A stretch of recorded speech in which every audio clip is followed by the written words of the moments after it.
21. A child has third-degree burns over the front of her trunk and the entire front of her right leg. According to the rule of nines, what percentage of her body surface area is affected?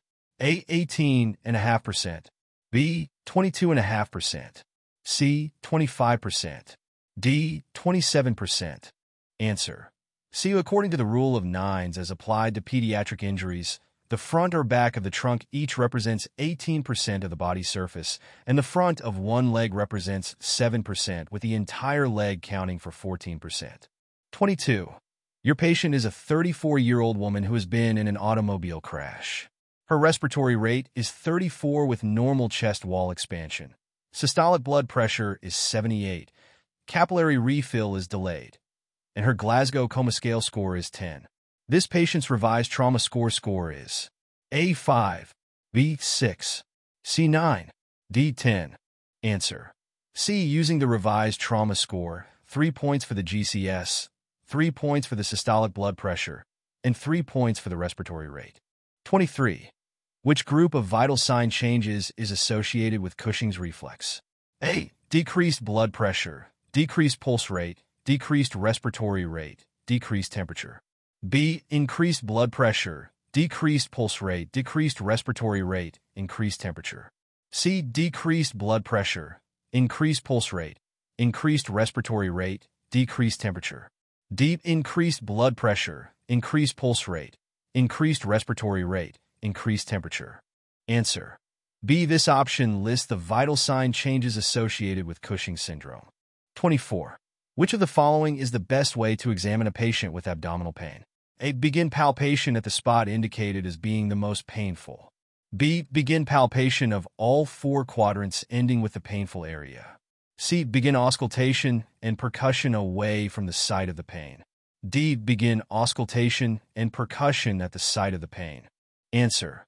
B. Palpate all quadrants of the abdomen, ending where the patient says it hurts. Because of the need for a quiet environment and several minutes to perform this successfully, you should not perform abdominal auscultation or percussion in the field. 25. You suspect that a trauma patient has a pelvic injury. She is cool and diaphoretic with a heart rate of 134 and blood pressure of 100/72. Which of the following procedures is most appropriate in the management of her condition? A. 2 large bore IVs run wide open. B. Application of the PSG. C. Transport in a position of comfort. D. Perform the detailed assessment prior to transport. Answer. B. The use of the MAST/PSG as a splint in the stabilization of suspected pelvic fractures is indicated for this patient. Since the systolic blood pressure is greater than 90 to 100 millimeters of mercury, any fluid should be restricted to a slow or keep open rate. This may reduce any additional bleeding from the dilution of clotting factors. 26. When caring for a patient with a pulmonary contusion, it is essential not to A. Place the patient in a supine position. B. Overinflate the patient's lungs. C. Overload the patient with fluids. D. Perform an endotracheal intubation. Answer. C. Pulmonary contusion involves bruising of the lung tissue. It is essential not to overload a patient suffering from pulmonary contusion with fluids, as this can quickly lead to pulmonary edema. The patient should be given high-flow oxygen and intubated if necessary. Immobilization on a backboard may be necessary, depending on the mechanism of injury. If so, the head of the board may be elevated slightly to improve respiratory effort. 27. What does ascites refer to? A. Chronic alcoholism. B. Fluid in the abdomen. C. Severe abdominal pain. D. A ruptured aortic aneurysm. Answer. B. Ascites refers to an accumulation of fluid in the abdomen. 28. Which type of hepatitis is spread via the fecal or oral route? A. Hepatitis A. B. Hepatitis B. C. Hepatitis C. D. Hepatitis D. Answer. A. Hepatitis A is spread by the fecal-oral route and is most commonly acquired from eating contaminated food. Hepatitis B, C, and D are all bloodborne diseases. 29. Your patient is a 60-year-old woman who has fallen down her front steps and has possibly fractured her ankle. Which assessment finding may be considered abnormal in this patient? A. Altered mental status. B. Respirations regular. C. Pulse 68 and regular. D. Blood pressure 128/86. Answer: an altered mental status is an abnormal finding in healthy elderly patients. The pulse rate does decrease somewhat with age, but should remain within the normal range of 60 to 100. Blood pressure often increases with age, and respiration rates increase slightly as patients use less of their lung tissues. 30. Which of the following drugs does not commonly cause toxicity in elderly patients? A. Lidocaine. B. Nitroglycerin. C. Digitalis. D. Theophylline.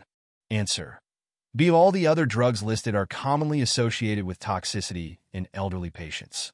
31. Which dysrhythmia is considered normal in an athletic adult? A. Sinus bradycardia. B. Sinus arrest. C. Atrial fibrillation. D. First-degree AV block. Answer: A. Sinus bradycardia, or a heartbeat slower than 60 BPM, is often considered normal, particularly in an athletic adult. 32. Which statement about the vital signs of a patient with an AMI is correct? A. Respiratory and pulse rates will be elevated, while blood pressure will be depressed. B. Vital signs are insignificant because management depends on the underlying heart rhythm. C. Vital signs vary greatly since they are related to the area and extent of cardiac damage. D. Elevated respiratory and pulse rates are generally associated with a favorable prognosis. Answer: C. Vital signs in MI patients depend on the location and extent of underlying heart damage and the patient's response to the insult. 33. A patient has been stabbed in the back. Which of the following signs would most likely make you suspect that the patient has a kidney injury? A. Abdominal tenderness. B. Hematuria. C. Thirst. D. Ecchymosis to the flank.